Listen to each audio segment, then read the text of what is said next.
So with the outbreak of World War One, now all of these elaborate military plans that all these European countries had are put into place. However, they quickly fall apart. For example, Germany's Schlieffen Plan. It focused on quickly attacking through Belgium and across to France, quickly taking out France and then setting their sights on Russia. Well, technology is going to completely change World War One.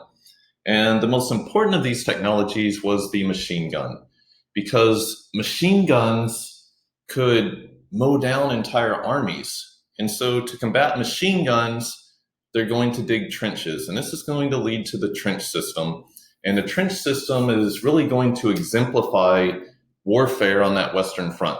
So, Germany pushes through Belgium and is able to, after some struggles, take out Belgium, and then they move on to France. However, by the time they get to France, they're starting to outrun their supply lines, and their soldiers weren't provided fresh provisions. They couldn't get supplies to their troops, and the war begins to bog down.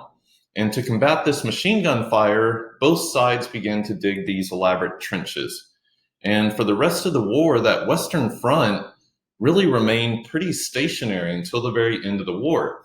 And so under this trench system, they dug the trenches to get below the machine gun fire. And both sides dug these elaborate networks of trenches that stretched all across that Western Front between Germany and France. Between these trenches was an area known as no man's land. And this was a territory that was usually filled with mud and barbed wire and mines and pretty much anything else you could put out there to slow down the enemy. And so it made it very difficult to gain any ground. And that Western Front was marked by these long, bloodletting battles where they would fight these huge war battles. You'd have hundreds of thousands of casualties, and very little ground would be gained. And so for the next several years, the battle lines were pretty stationary between Germany and France. Other new technologies that played a role in the war. Tanks eventually are going to be developed to help kind of break up the trench system, and they would be somewhat effective. Airplanes were used in World War One, but not much for combat. They were still pretty new technology at this time, but where airplanes were really vital was in reconnaissance. They could fly over enemy territory and gain troop locations and things like that. So airplanes were also important. Submarines were going to be used especially by the Germans against Allied shipping, as Germany tries to set up blockades around Britain to destroy merchant ships trying to bring supplies in to Britain. On the Eastern Front, the battle lines were more fluid. And so Germany's original Schlieffen Plan that called for the quick takeout of France, well, that fell apart with trench warfare. And so now Germany was forced to fight this two-front war. On the Eastern Front, the battle lines were more fluid. The Germans are able to drive the Russians back. The Russians had a large army. However, most of the army was made up of poorly trained peasants. And so these peasants were mowed down by the better armed and better trained German soldiers. And gradually, Russia is pushed back. And so the Eastern Front doesn't become bogged down the same way the Western Front did. World War One also becomes what we call a total war. And so we mean this kind of in two ways. A, civilians become targets. They are pulled into the casualties. Also, when we talk about total war, we mean all efforts of the nation were geared towards the war.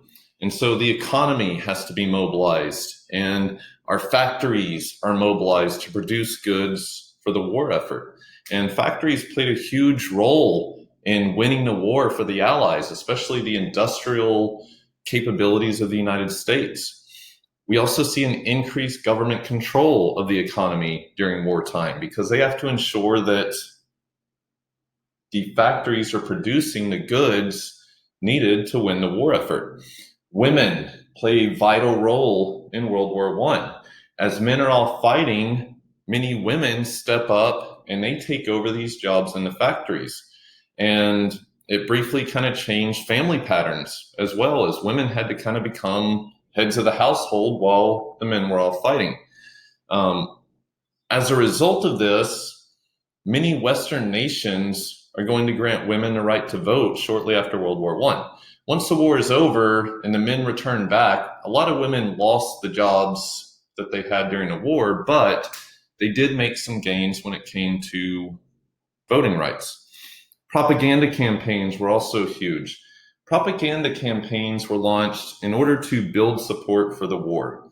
It was also used by Britain to try to convince the US to enter the war, and so they had propaganda campaigns over in the US even before the United States entered the war.